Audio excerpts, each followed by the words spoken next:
Dumelang. As you know, gore a ke etsa so, which means so be ke le gymming. I'm in the basement. It looks like most of my content is going to come from the basement in Key West. Today I wanted to talk about service plans. I've discovered something which a lot of people might not be aware of in terms of these car dealerships. You know, there are crooks everywhere, and some of these people take advantage of the fact that we do not read fine print, and as a result we end up not knowing what our rights are in terms of a lot of things. Remember, I think it was about 2 years ago or so. I can't remember exactly when was it, but there was a time when somebody, I saw it on somewhere, I think it was in the news, whereby they were saying the BMW call thing that we have, you get when you have a BMW, you actually pay for that service. And what was very interesting for me at that time was to find out as to whether in those instances whereby you end up not making use of that service, what happens in that case? Because I feel that in those instances whereby you do not make use of that service, especially if you have paid for it, then BMW is obliged once you go out of maintenance plan, because usually the BMW on call, it's only applicable in a case whereby while you are still on motor plan. If you go out of motor plan, then you do not qualify for BMW on call. So I was asking myself a question as to whether in those instances whereby you go out of motor plan without having utilized that service, what happens in that instance? And if BM at one stage, I can't remember whether it was an NGO or another group that wanted to take BMW on, and I don't know where the case went, because it looked like at that time they wanted to take BMW to court so that they can pay back the money that people had paid them for that service, and they never utilized that service. So I unfortunately I did not follow the case, so I don't know what happened to it. It will be very interesting if anybody who has been hi Jerry, who has been an owner of a BMW, if they know as to whether the case did it go ahead or what happened. Because you know, at that time I was very happy when I heard about that, because I'm a BMW fanatic. Those people that know me know that I'm a BMW fanatic. So far I've had four BMWs. My very first BMW was a 3 Series, which was called G-String. Then after that I bought an X3 when it came to South Africa for the first time. Hi Witumelo, when BMW X3 was introduced to South Africa for the very first time, I was one of the very first people to own a BMW X3. Hello Sisi, Celia, welcome. I was one of the very first people in South Africa to own an X3. So as a result, and at that time, during that time, you were supposed to, it was imported from Germany. It was not made in South Africa, so you had to wait for it. So I waited for that car, I think, for almost 4 months. At one stage, I even thought of leaving the thing, because I was getting impatient, because they'll keep on saying to me that it's stuck somewhere at the harbor or something like that. So as a result, it was very difficult for me. Yes, Sisi, I know you are a subscriber. Thank you very much for that. So you know, at some stage I wanted to cancel the order, but on second thought I just waited for them, and I was even pregnant at the time, so I didn't have time to fight with anybody.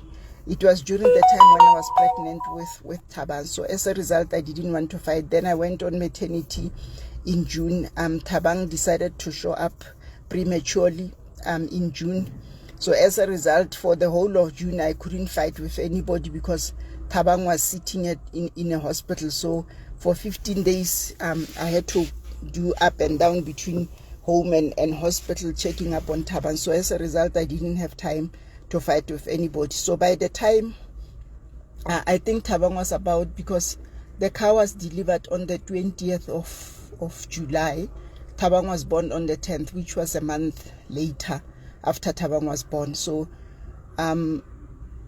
I then decided that no, it's okay, I'll wait for it. Then it came. So it was the second car that I had. The first car, which is a G-string, I only utilized that service, the BMW service, I mean on call, only once for the G-string. The X3, I never utilized that service at all until I traded in for a 3 series. The 3 series, I've never used that service at all. The X5, when I bought it, it was already it was already out of motor plan. So as a result, I did not get that service. But for the other 3 cars, I only utilized that service once, only on the G3. So as a result, at this moment in time, if that case was going to go anyway, I was going to pay a lot. I was going to be given a lot of money by BMW because I've never utilized their service. So as a result, I just want anybody who knows what happened to that case, because I would like my money back. That money will go a long way in terms of addressing some of my issues with regards to finances. So if anybody knows what happened to that BMW in terms of their BMW on call, please tell me exactly what has happened, whether the case is going on or not. But the reason for my live today is to talk about service plans, because I just wanted to show you how unscrupulous your dealers are. So I wanted to make an example of BMW, for instance.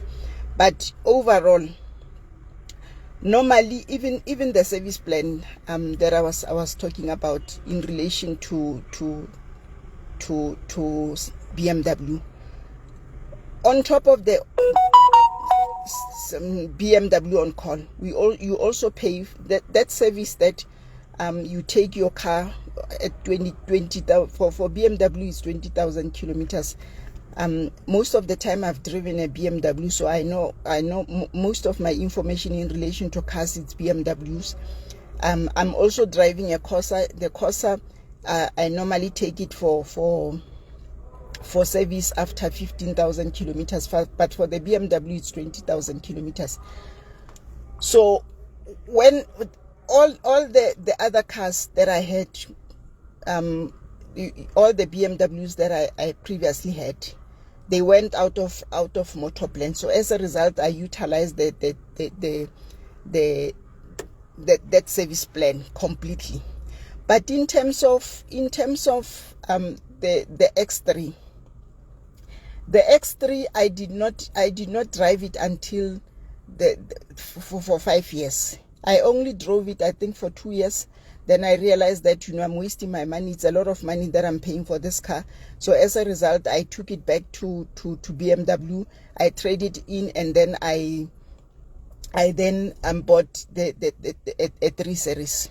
So as a result, for the 3 years that was remaining on that car in terms of the service plan, I did not utilize that.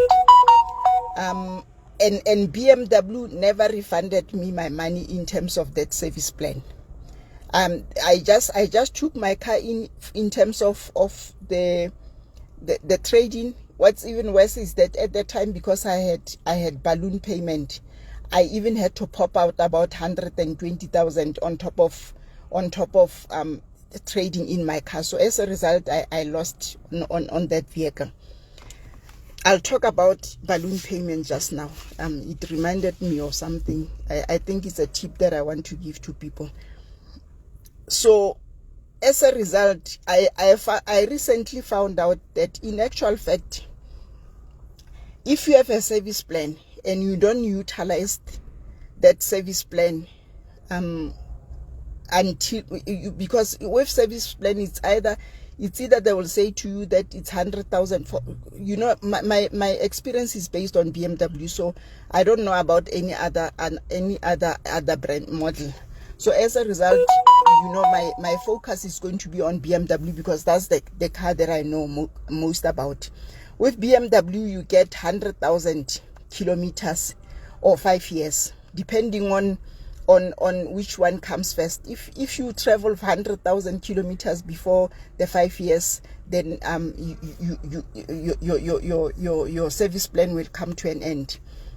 So it's either 100,000 or 500 or 5 years, because they are assuming that each and every year you have to take your car for one service, which is 20. You have to travel about 20,000 kilometers per year. So as a result, that's why it's 5 years. So my experience is in relation to BMW. I'm a BMW fanatic. I know a lot about BMW cars because those are the cars that I've driven the most. So in terms of other cars, you can find out there are other cars which says to you that if it's 15,000, then you have to take in for service. So under normal circumstances, like for instance, the X3, when I only utilized that car, I think, for 2 years. So as a result, I had traveled 40,000 kilometers. So in other words, BMW still owed me 60,000 kilometers on that vehicle. And under normal circumstances, BMW was supposed to refund me the service, the money for the service plan for the 60 kilometers, which never happened. So it's something that I've recently come across, that in actual fact, what this dealership do is not to inform us about the most important things, because these are some of the things that even if you don't go through the contract that you have with them, they are supposed to have told you about them at the time when you purchase your vehicle. But for some reasons, because you will be excited about getting a new car, especially if it's a new car, you get too much excited about the whole thing, and then you forget to pay attention to some of these things. But in my case, I remember very well, nobody has ever explained to me as to how a service plan works, and even in terms of whereby you terminate the contract before the time. What is it that is supposed to happen in those instances, whether they pay you the money or not? It's for the very first time that I hear that in actual fact the dealership is supposed to pay you back your money for the service plan. So this is something that we need to look at and make sure that we follow it up. If you buy a new vehicle, please make sure that you ask the relevant questions, because in some instances you don't have to be told by these people what is it that they are you expect them to tell you exactly what is it that your obligations are, what are your benefits and everything like that, because they will never do that. So as a result, you need to go through those contracts, and if you happen to get this kind of information from somebody, next time when you go and buy a car, you need to ask them these questions as to what happens in a case whereby you sell the car before time, when you have paid for service plan, because that service plan is not for free. it's included in the purchase price of your vehicle, and they make it seem like for some reasons they are doing you a favor. So as a result, you need to ask the relevant questions at the time when you procure. I mean, listen to me, working in finance is a bad thing because we talk about procurement. Now I'm talking about procurement instead of saying when you buy or you purchase. Sorry about that. It goes with the line of work. Now I'm talking about procurement. How one could like the corruption is the procurement. So next time when you buy your vehicle, please go through all the documents, because we get covered about a lot of things, even in terms of shortfall. In terms of, in some instances, what happens is that, especially when you buy a new car, you'll find that your main insurance, even if it's comprehensive cover, it will not be sufficient to cover the total cost should your car be lost completely. So in those instances, what happens is that they will then encourage you to buy, the dealership will encourage you to buy what is referred to as shortfall insurance. I remember when I bought the X3, I had my own insurance, but then BMW insisted that I should have a shortfall insurance. And maybe I need to go back and look at, I'm not sure if I still have those documents or I can even go to the dealership and demand my documents in terms of that shortfall insurance, because I need to go through those documents and see exactly what was covered in that shortfall insurance. So even in terms of those documents for the shortfall insurance, please go through them, because they cover a lot of things. Like, for instance, you'll find out that it will be covering the shortfall in case your insurance does not cover the cost of the vehicle, especially when it's a write-off. They will also cover you for in case you passed on, as well as in case you are retrenched, or if you are it's retrenchment, death, and disability. Yeah, they will cover you for that. Over and above that, you will find out that in some instances they will even cover you for tires, which is something that is very useful. They will cover you for tires. So in a case whereby, especially in this country of us, whereby you have potholes all over, in a case whereby you get into a pothole, then you can go and claim from that the shortfall insurance in terms of replacement of those tires. And in a case whereby you do not utilize that service, when by the time you sell your car or whatever that happens to your car, you are also entitled to a refund in terms of that amount that you will have paid in terms of those tires. So please be careful. If you have a cover like that, you must make sure that if you don't utilize that, they refund you your money when you sell your car or whatever that happens to your car. Then they will also cover you for dents. In case you bump into something or whatever. So on a regular basis, you can just take in your car and they look at it and repair the dents around your car. So that one also, if you do not utilize it, make sure that you go back to the dealer or to you go and Frida, you go to the insurance and claim that amount, because it's your money that you do not utilize. So even if in those instances where you have used that service, they need to do a calculation as to how much is left of that amount that you had used. Then they can, I think they can refund you. But definitely in those instances where you have not used that amount, then they will give you a refund.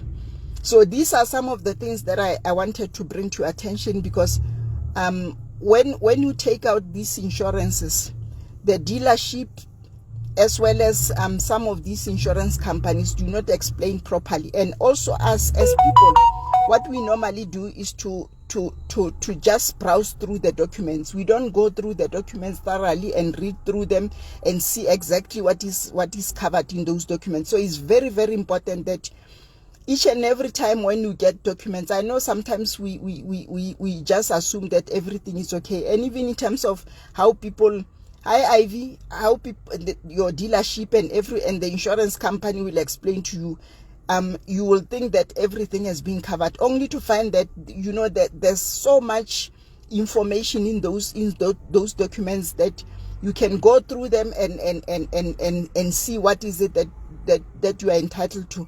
I'm even thinking of giving my insurance, especially for my car, because I've seen that they are covering a lot of things. So I'm even thinking of giving that document to a friend of mine who's a lawyer, just for her to go through the documents and explain it to me thoroughly, so that I understand. Because I've seen there's a, you know, I then went back to the contract to have a look at it, and I've seen that there's lots and lots of things which are covered, which I was not even aware of. So since I came, I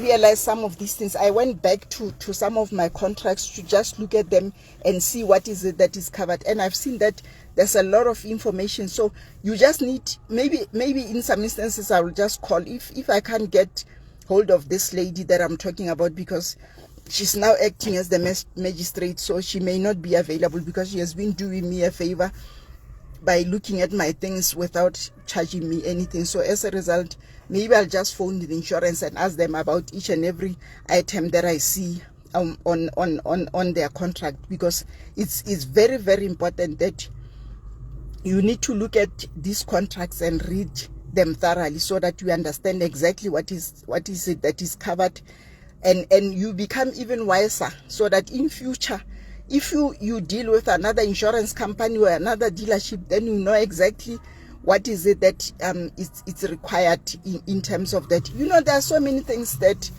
the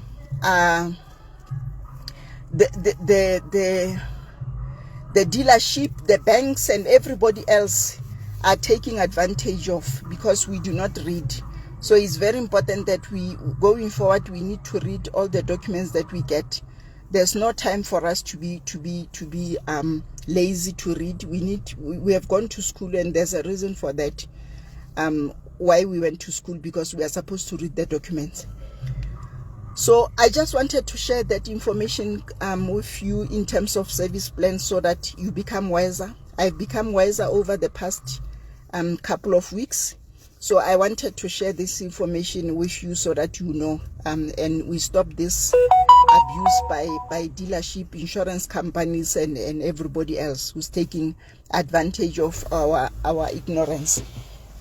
Then lastly, I want to talk about balloon payments. You remember that I said the X3, I had a balloon payment on it, and I don't even know why I had that thing, because when I looked at the difference between the amount that I was supposed to pay and what I was paid, it was too little. But then was I already pregnant when I placed that order with Taba? Yeah, maybe it was because I was pregnant at the time. So my memory was not doing well. I remember when I placed an order for that vehicle, I was already pregnant. So I don't think my memory was 100%. So as a result, I then decided to go for balloon payment on the vehicle. But later on, I went back to the dealership because I wanted to change that thing. And when they were doing the calculation, it was just a small amount between what I was paying and the installment. So, and it was not even about, because please be mindful of this. In some instances, there are people who cannot cannot afford to buy a vehicle without the balloon payment. So there are instances whereby it's wiser to go for a balloon payment, especially if you can't afford to buy that specific vehicle. But in my case, there was no reason for me to go for a balloon payment. It was just a bad decision on my part. And that's why from there on, I've never bought any vehicle on balloon payment. That was the only vehicle that I bought on balloon payment. So at this moment in time, I only buy a car if I can fully afford to pay for the installment. And usually I prefer to buy my car for pay it off within 5 years. That's the maximum. But in actual fact, most of my cars, I've never paid them off for over 5 years. The G-String, I paid it off within 3 years. So within 3 years, that car was paid up. The X3, I took it I bought it. I only drove it for 2 years. Then I traded it in. The 3 Series, I bought it for. I settled it, I think, within 4 years.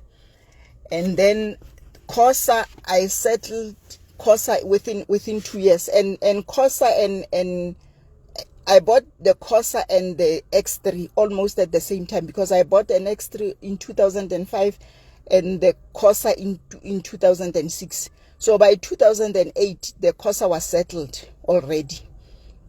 So as a result, I've never bought any vehicle and paid it off over 5 years. But as I've said, with the X3, I ended up having to pay 120,000 as a balloon payment, because under normal circumstances, it was supposed to run for 5 years, and then after 5 years, I was supposed to then get a loan for another 2 years or so that I can pay off the balloon. So for me, if you really can afford to buy a car on a normal installment, go for that. Don't go for this balloon thing, because it's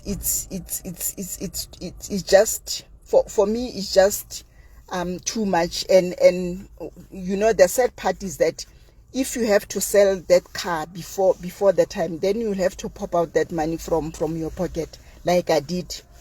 In order for me to get rid of that vehicle, I ended up having to pay that 120,000, which was just a lot of money. After paying, I mean, that X3, I was paying about 8,000 rand per month. So you can imagine 8,000 for 2 years, and then after 2 years, I still had to pop out 120,000. So if you can afford not to buy a car on a balloon payment, I will encourage you to do that.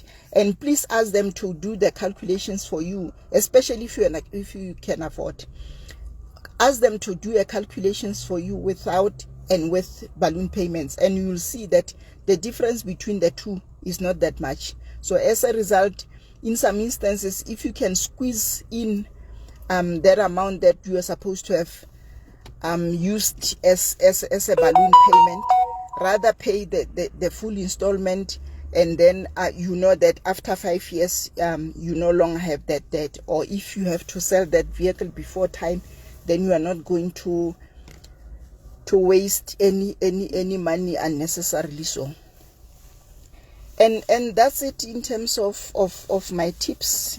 This time of the year, I have a lot of tips for you, my peeps. So I hope you are taking these tips into consideration in whatever that you do. And don't forget that the kidnappings, as I've said before, the kidnappings are back again.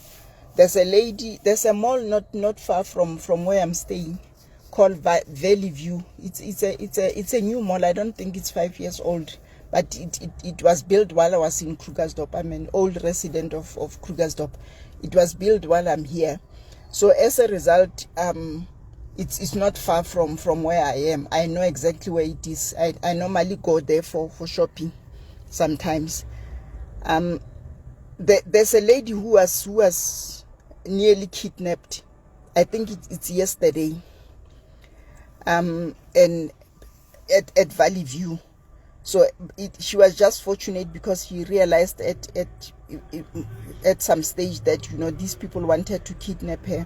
You can imagine these people are now doing kidnappings in broad daylight. They wanted to kidnap her in broad daylight. They are no longer taking people at night and things like that. So as a result, please be careful, especially as ladies, because the person who was targeted, I mean, most of the people who have been kidnapped that I know are ladies. So be on the lookout for these people. Maybe you should not even give anybody directions, because these people were pretending to be lost and asking for directions. And while this lady was trying to explain to them that they are lost, they wanted to kidnap her. So thank you very much, everybody, for watching.